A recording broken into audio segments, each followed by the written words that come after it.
So what?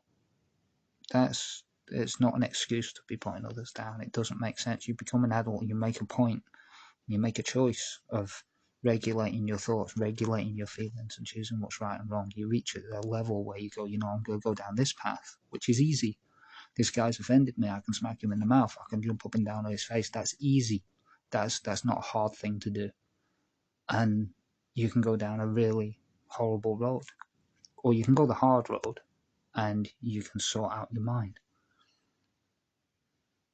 Blows me away that he ruined so many people, as you'll later see, because of his own mindset. So, that same night, Joseph shot Judith in the head while she was asleep in her room. Maria ran down the hall towards the sound where Joseph shot her as well.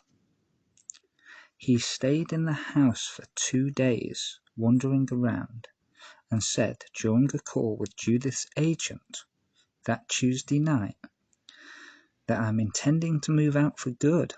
I just need time to say goodbye to my little girl. He poured gasoline on the bodies and set them on fire. Later, it doesn't tell me how much later. It could have been minutes. It could have been hours. He went into the garage and shot himself in the head with a .32 caliber pistol. Now, I'm in the UK, I don't know what damage that does. I don't know the first thing really about guns. I know the difference between a pellet gun, a handgun, a shotgun, an AK-47, maybe an assault rifle or an SA-80 or something, but otherwise I don't know jack about guns. It killed him, I know that. It was probably relatively painless. I've read horror stories of where somebody's tried to kill themselves and the bullet has gone out of one side where it's been lopsided all around the skull and come out as if it was a direct exit wound, but hasn't done any damage in between. But it's ripped their face apart, naturally. It's quite unfortunate that that didn't happen to this guy here. He just slowly bled out.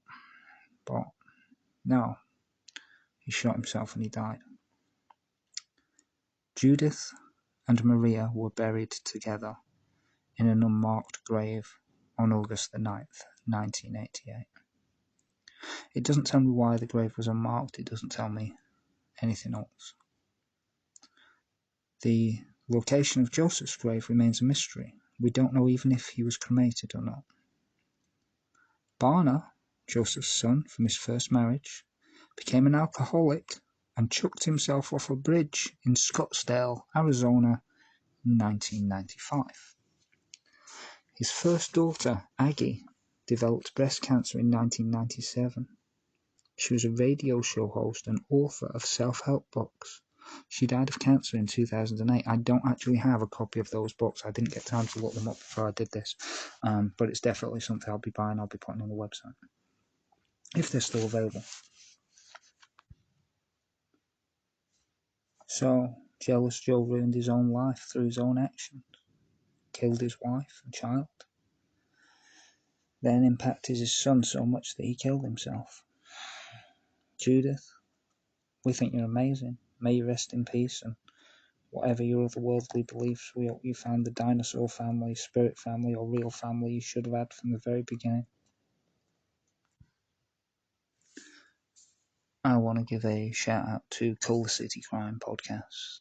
They're everywhere. Just type in Call the City Crime. They're on Instagram, Facebook, internet, all over the place. Every single podcast site you can imagine. And Apple, you're really hard to review on. Otherwise, I'd be giving them 5 stars. I don't have an Apple product. I'm Android all the way.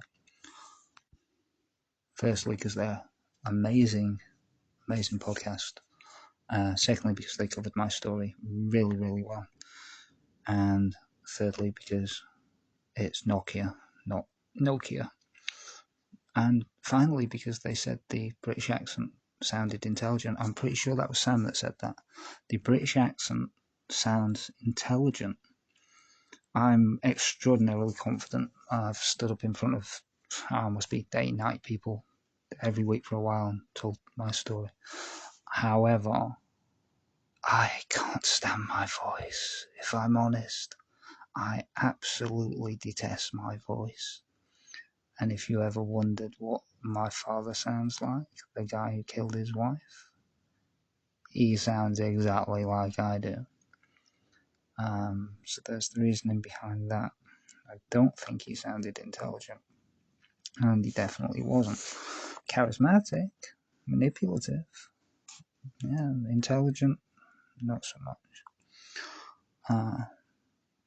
Head over to Call Seat Crime. They're amazing.